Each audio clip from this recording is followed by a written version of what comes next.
Ukraine के करीब करीब सभी शहर जंग के मैदान में तब्दील हो चुके हैं। आज 22वां दिन है, लेकिन न तो रूसी हमलों की रफ्तार कम पड़ी है और न ही यूक्रेन के पलटवार का सिलसिला। रूसी मिसाइल और रॉकेट्स का जवाब यूक्रेन भी मिसाइल और तोपों से दे रहा।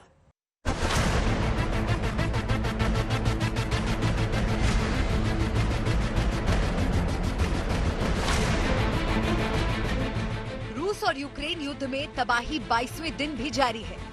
मारियोपोल में बीच सड़क पर रूसी टैंक बेखौफ घूम रहा है, मगर उसे अंदेशा नहीं कि एंटी टैंक मिसाइल लिए यूक्रेनी उसे निशाना बना रहे हैं।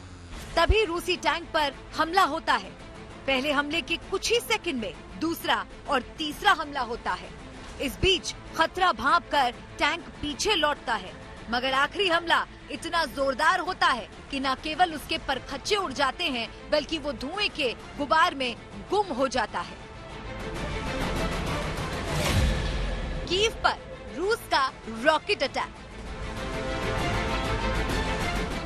ये तस्वीर कीव की है, जो रूस के उन दावों को फिर से झूठा साबित कर रहा है कि वो सिर्फ सैन्य ठिकानों को निशाना बना रहा है।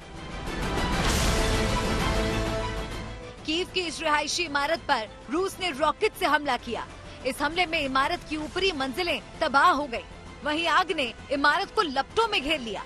एक शख्स की जहां मौत हो गई, वहीं 3 घायल हो गए। आनन फानन में इमारत में फंसे बाकी लोगों को बाहर निकाला गया। इरपिन में लड़ाई, कीव में दहशत। कीव से पहले 25 किलोमीटर दूर इरपिन में अब भी भीषण जंग जारी है। दरअसल इरपिन वो आखिरी शहर है जिसके रूस के चंगुल में आते ही कीव भी पुतिन के कब्जे में होगा। इस आशंका से कीव में डर है, दहशत है। पिछले 2 दिनों के मुकाबले कल रात को कोई बड़ा यहाँ मिसाइल हमला या एयर अटैक कीव के अंदर नहीं हुआ है। कीव शहर के प्रॉपर में, मेन शहर के अंदर, लेकिन जो बाहर के इलाके हैं, जैसे इरपिन जहां लड़ाई चल रही है पिछले 7-8 दिन से, वहां लगातार लड़ाई जारी है और रूसी फौज वहां लगातार धीरे धीरे आगे बढ़ रही है। और उसके अलावा खार्किव में हमलों की खबर है, सूमी में हमलों की खबर है, और सबसे बड़ी खबर आई है मारियोपोल से कि वहां एक थिएटर को निशाना बनाया गया है, जिसको रूस ने नकारा है। रूस ने मना किया है कि उन्होंने ऐसा कोई एयर अटैक मारियोपोल पे नहीं किया।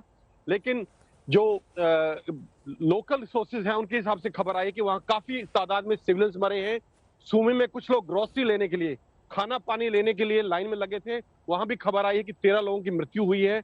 अब इन खबरों की पुष्टि कर पाना अपने आप में बहुत मुश्किल काम है, क्योंकि अलग अलग सोर्सों से अलग अलग बातें आ रही हैं। जहां यूक्रेन कह रहा है कि इतनी बड़ी तादाद में सिविलियंस मारे गए हैं, वहीं रूस इस चीज को मना कर रहा है। और हमारे लिए इस वक्त इसको फॉग ऑफ वॉर बोलते हैं, अंग्रेजी में एक शब्द है। इसका अर्थ ये है कि यहाँ हर चीज इतनी धुंधली है कि कुछ भी चीज को साफ साफ बता पाना बड़ा मुश्किल है। कीव में इस वक्त कोई बमबारी नहीं हो रही है और इस वक्त थोड़ा साफ है। निकोलेव में रूसी हेलीकॉप्टर ढेर। यूक्रेन के साथ जंग में रूस को भी भारी कीमत चुकानी पड़ रही है। यूक्रेन के निकोलेव में यूक्रेनी सेना ने एक रूसी हेलीकॉप्टर को ढेर कर दिया। वीडियो बनाने वाले यूक्रेनी सैनिक ने जीत के नारे लगाए। स्लावा उक्रेनी, हेरोयम स्लावा। खार्किव में रूसी हमले के बाद शोले। यूक्रेन के जिन शहरों पर बीते 22 दिनों में रूस ने सबसे ज्यादा बमबारी की है, उनमें खार्किव शामिल है।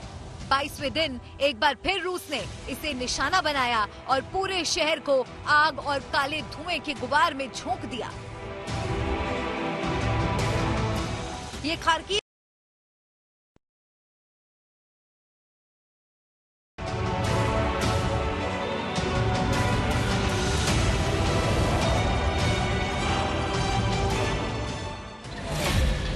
मारियोपोल में थिएटर पर बमबारी। गूगल की सैटेलाइट तस्वीर में दिख रही लाल छत वाली ये इमारत एक थिएटर है। मारियोपोल में बेघर हुए लोगों ने अब यहीं शरण ले रखा है।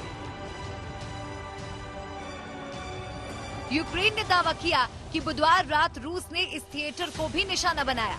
रूस के हमले के बाद यहाँ अफरा तफरी मच गई।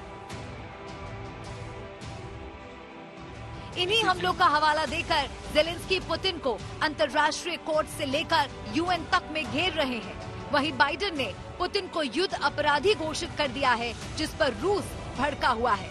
उसने रूस को अब आखिरी अल्टीमेटम दे दिया है। कीव में राजेश पवार के साथ आज तक ब्यूरो।